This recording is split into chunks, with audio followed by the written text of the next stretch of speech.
Derek Medina era un hombre de 31 años, residente en South Miami, Florida, que trabajaba como property manager y que construyó una identidad en redes. Ahí se presentaba como actor ocasional y autor de varios libros electrónicos de autoayuda y espiritualidad, con títulos de cómo salvar matrimonios y resolver problemas familiares. Detrás de esa máscara de coach y de vida de ejemplo en sus redes, su pareja, Jennifer Alfonso, una camarera de 26 o 27 años, mantenía una relación muy tóxica, con discusiones frecuentes, amenazas y una historia de violencia verbal. Estas peleas continuaron hasta el 8 de agosto de 2013, cuando en una tonta discusión, ya que él no la habría despertado para ver una película como le había prometido, fue una pelea que se convirtió en un acto físico en el dormitorio, donde Jennifer le lanzó objetos como frascos de maquillaje y toallas, mientras él la amenazaba con un artefacto de fuego. Durante los primeros instantes de la discusión, Medina no accionó. Más tarde, este mismo bajó a la cocina, volvió a subir por su artefacto y entró a donde estaba su esposa. Allí, dijo Medina, ella tomó un objeto punzante, a lo que él lo guardó en un cajón, tras lo cual Jennifer lo habría seguido golpeando. Fue entonces cuando Medina accionó entre 6 y 8 veces contra ella, según una confesión propia, dejando el cuerpo de Jennifer tirado en el suelo, donde después, con reportes de la policía, se le vio en una posición donde estaba acorralada y en una posición indefensa. Después del ataque, en vez de llamar a emergencias o entregarse de inmediato,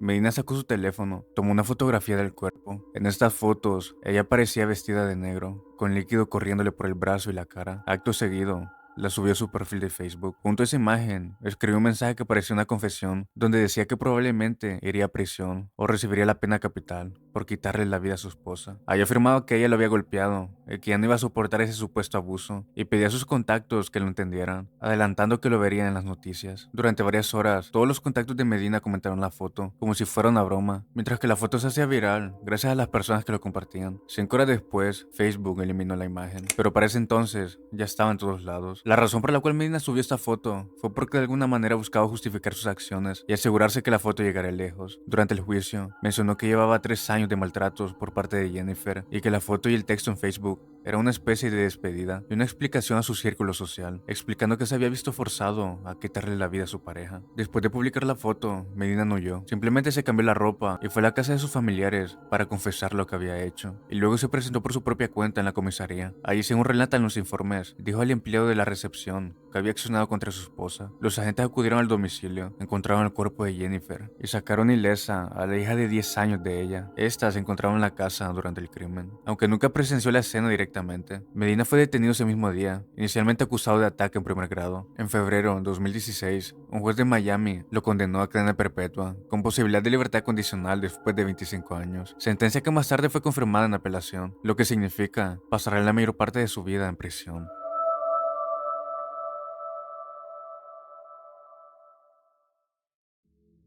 Steve William Steven era un hombre de 37 años, originario de Cleveland, Ohio, que trabajaba como case manager en una institución de salud mental infantil llamada Beachbrook y que hasta el momento del crimen no tiene un historial criminal, según información de la policía local. Entre su círculo cercano, era bien sabido que trabajaba con niños e incluso sus compañeros de trabajo se vieron sorprendidos por los actos que realizaría en el futuro. En 2015, se había declarado en bancarrota y arrastraba deudas por préstamos de día de pago y por juegos de casino, factores que él mismo mencionó después en sus publicaciones en Facebook como parte de una confesión. También había roto con la pareja que en ese momento tenía, lo que empeoró la situación. Según él, había tocado fondo. Estos problemas fueron mencionados después en sus declaraciones con la policía. La tarde del 16 de abril de 2017, Robert Lee, un señor de 74 años, se encontraba caminando por el barrio de Greenvale. Steve iba pasando por la zona en su carro cuando vio a Robert. El hombre se detuvo y bajó del carro mientras grababa. Se acercó al señor, le mencionó el nombre de su expareja y afirma que todo lo que va a suceder es su culpa. Después de un intercambio de palabras, Steve sacó un artefacto de fuego y acciona a quemarropa. Minutos antes del ataque, publicó un video en el que declaraba su intención de atacar a alguien, mezclando referencias a sus problemas de juego, a la ruptura con su pareja y a la idea que había perdido todo, en un tono de desahogo y autovictimización. Posteriormente, empezó a grabar el video del ataque de Robert. Después del ataque, Steve aún grabó otro video, esta vez en directo, en el que confesaba el crimen. Hablaba de haber perdido la cabeza y se refería a otros ataques al mismo tiempo que escapaba de la escena. Pero tras la investigación, Las autoridades no encontraban evidencia que comprobara que había otras víctimas, además de Robert. El video del delito fue difundido por Facebook. Tuvo un gran impacto en la sociedad y la apodaron como Facebook Killer, como si fuera un atacante serial. Tras la publicación del video, el caso se convirtió de inmediato en una prioridad nacional para las autoridades. La policía de Cleveland, con el apoyo del FBI y de agencias estatales, lanzó una búsqueda a gran escala que rápidamente se extendió más allá del Ohio. Dado los reportes de posibles avistamientos desde múltiples ciudades, incluso tan lejanas como Filadelfia o Texas, Facebook eliminó los videos y cooperó con la policía para reconstruir la cronología. El primer video, anunciando sus intenciones, se subió cerca de las 11 a.m., el video del ataque 2 minutos más tarde, y un directo confesando el crimen 11 minutos después. El clip de cómo accionó el artefacto estuvo disponible más de 2 horas antes de desaparecer de la plataforma. En paralelo, la policía de Cleveland, el ATF y el FBI, y organizaciones como Crime Stopper ofrecieron recompensas que llegaban hasta $50,000 solo por información que condujera a su captura, destacando que se trataba de un sujeto armado y extremadamente peligroso. El 18 de abril de 2017, 2 días después del ataque, un ciudadano en Erie County, Pensilvania, reconoció el auto de Stevens en el estacionamiento de un McDonald's. Avisó a la policía estatal de Pensilvania. Cuando los agentes llegaron, Stevens salió del estacionamiento y se inició una breve persecución por la carretera. La policía realizó la maniobra Pit, golpear la parte trasera del vehículo para hacerlo girar y detenerlo, lo que hizo que el coche perdiera el control. Mientras el vehículo giraba y quedaba inmovilizado, Steve sacó su artefacto de fuego. Para no soportar años en prisión, acabó con todo ahí mismo.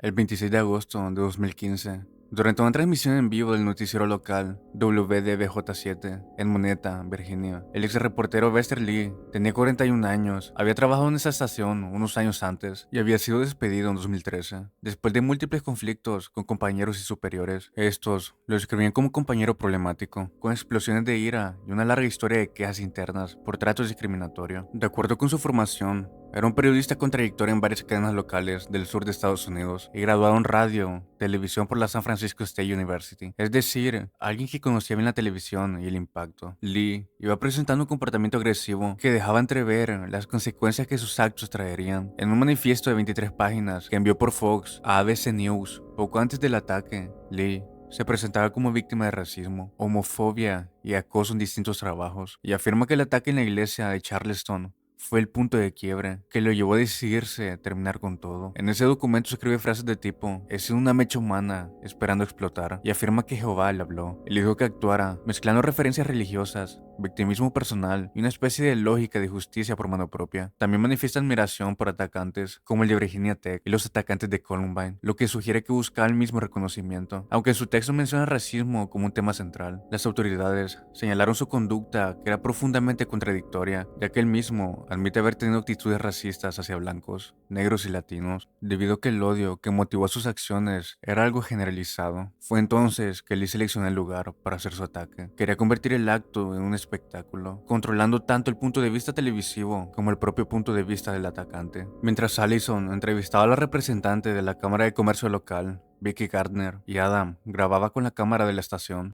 Lee se acercó por detrás con su teléfono, grabando en primera persona. En su video se ve su brazo extendido, sosteniendo el artefacto de fuego, mientras permanece durante varios segundos muy cerca de las víctimas sin que ellas se dieran cuenta de su presencia. Cuando accionó, el sonido interrumpe la transmisión del WDBJ7.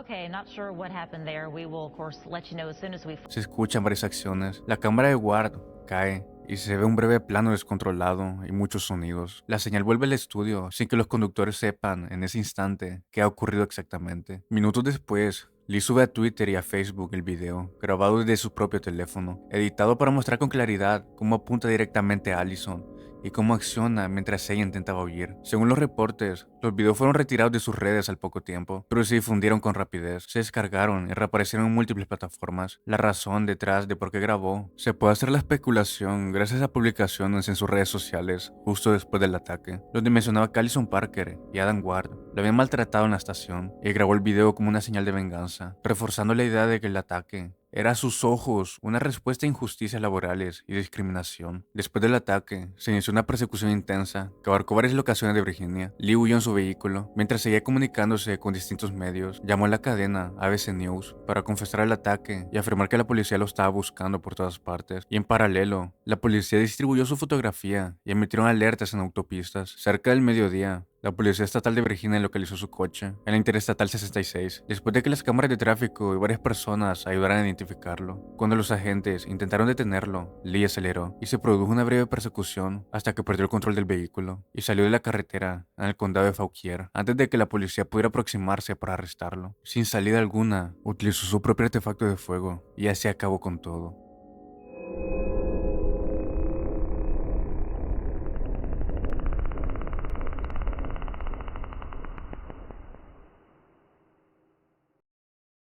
Vietnamese Butcher era un hombre vietnamita de 36 años, originario de la provincia Hun Giang, muy activo en foros y comunidades en línea de contenido gore. Durante años, expresó fantasías reiteradas sobre ser despojado de su cabeza y miembros, además de un fuerte deseo de querer ser comido. En algunos espacios, utilizaba el alias Darby Hitting y hablaba abiertamente de estas preferencias, lo que luego permitió a la comunidad relacionar su identidad con el material que apareció tras su pérdida. Según las investigaciones oficiales y los expedientes reconstruidos por personas en internet, Dad mantenía desde 2020 contacto virtual con un hombre mayor que él, Doan Bang Sang, funcionario del equipo de vigilancia de mercados en la provincia de Lang Son. Esta persona con quien compartía fantasías. El 25 de enero de 2025, esa relación en línea terminó en un encuentro cara a cara, en un edificio que por esas fechas se encontraba prácticamente vacío por las celebraciones, lo que lo convertía en un lugar discreto para realizar los actos que tenían planeados. De acuerdo con la confesión posterior de Don Bang Sang, citada por la prensa vietnamita, Dan acudió voluntariamente a ese lugar tras acordar una cita por teléfono, con la expectativa de poder cumplir sus fantasías. Eso fue lo que pasó. Dad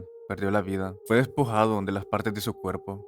En algunos de los videos se puede observar cómo Dad está sin ropa, tumbado en el suelo en un baño, sobre la espalda, con la cabeza apoyada en una tabla para cortar. El otro hombre se está autocomplaciendo cuando Doan, con una máscara puesta, llegó al orgasmo y realizó un corte con un objeto punzante de carnicero. El resto del video se trata de cómo Dan es despojada de sus miembros. Se ve como el hombre que realizó este acto posa con la cabeza de Dad. También se observa cómo manipula y cocina sus órganos. El video sigue un patrón. Primero circularon en espacios cerrados, canales de Telegram y comunidades fetichistas donde se vendían o compartían fragmentos como contenido gore o material erótico extremo. Con el paso de las semanas, pequeños clips fueron filtrándose a otras redes hasta que usuarios de distintas comunidades comenzaron a preguntarse si se trataba de material real o un montaje. Y al intentar identificar a la víctima y el agresor mediante análisis de tatuajes, azulejos, en paralelo, alguien tomó el control de la cuenta de Facebook de Dad después de que perdió la vida y lo utilizó para bloquear el perfil y hacer pensar a las personas que la víctima seguía viva. Esto como una forma de manipular la escena del crimen. La investigación por parte de la policía comenzó precisamente por el trabajo colectivo de las personas en redes sociales. En agosto de 2025 se creó en Facebook el grupo OSIN y Cyber Investigation Vietnam, donde usuarios comenzaron a recopilar todo tipo de datos sobre el caso. Compararon marcas de nacimiento, tatuajes, el color de las paredes, la marca del detergente de cocina que aparecía en el video, hasta coincidir que el responsable podía ser Dan Van Sang, un ex subjefe de un equipo de vigilancia de mercado en Lang Son. El 23 de noviembre circuló un dossier, material que sirve para mandar información a medios y que les interese. Este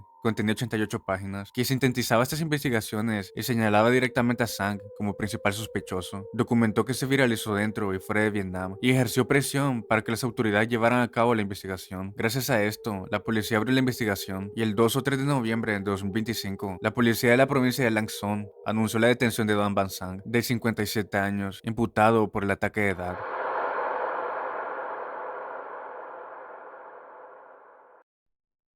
Wellington Menezes de Oliveira era un joven brasileño de 23 años, exalumno de la Escuela Municipal Tasso da Silveira, en la zona oeste de Río de Janeiro. Había sido criado como testigo de Jehová, vivía de forma bastante aislada y, según relataron después vecinos y familiares, era una persona solitaria. Tenía pocos vínculos sociales, marcados por problemas de salud y por una historia de acoso escolar. Cuando él mismo estudiaba en esa escuela, en su casa, se pudieron encontrar algunos textos donde mostraba una fascinación con los ataques de organizaciones criminales y por atacantes masivos, así como un acercamiento al Islam que él escribía en sus escritos como la religión más correcta. Dentro de estos textos se encontró una carta donde confesaba muchas cosas. Dentro de ella se mencionó que quería terminar con todo el mismo, ya que esto estaría planeado después del ataque que tenía en mente, y que deseaba ser enterrado según ritos islámicos, pidiendo al mismo tiempo el perdón de Dios por lo que ha hecho. Días antes del ataque, Wellington habla de una lucha por la que muchos hermanos perdieron la vida en el pasado, y por la que él mismo la perdería, aclarando que no se trata solo de lo que se conoce como bullying, sino de una lucha contra personas crueles,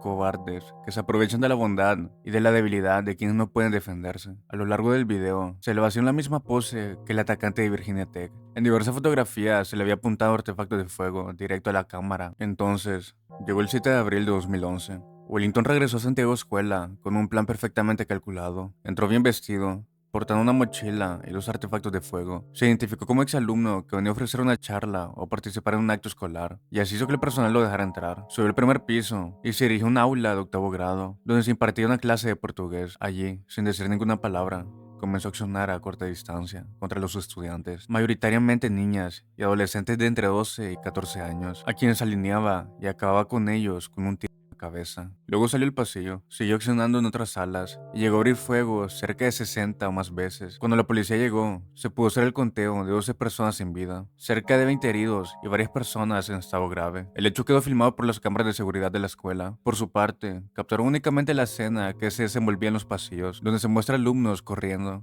Mientras él recargaba sus artefactos, se observa cómo se mueve por el edificio. Ese video se difundió por noticieros. El ataque terminó gracias a que los policías llegaron rápidamente y evitaron que Wellington continuara atacando a más estudiantes. Mientras Wellington continuaba, un estudiante logró escapar y alertar a dos agentes del departamento de transporte que patrullaban la zona. Uno de ellos, el sargento de la policía militar Marcio, Alexandre Alves, entró al colegio y localizó a Wellington cuando se dirigía hacia otro piso del edificio. Alves accionó en contra de Wellington. Estos impactos fueron en la pierna y en el abdomen, haciéndolo caer cerca de una escalera, y le ordenó que se rindiera. En ese momento, según el relato del propio agente, Wellington, cobardemente, agarró su artefacto de fuego y, como se mencionó al principio, acabó con todo, tal y como lo describía en la carta que encontraron posteriormente en su casa.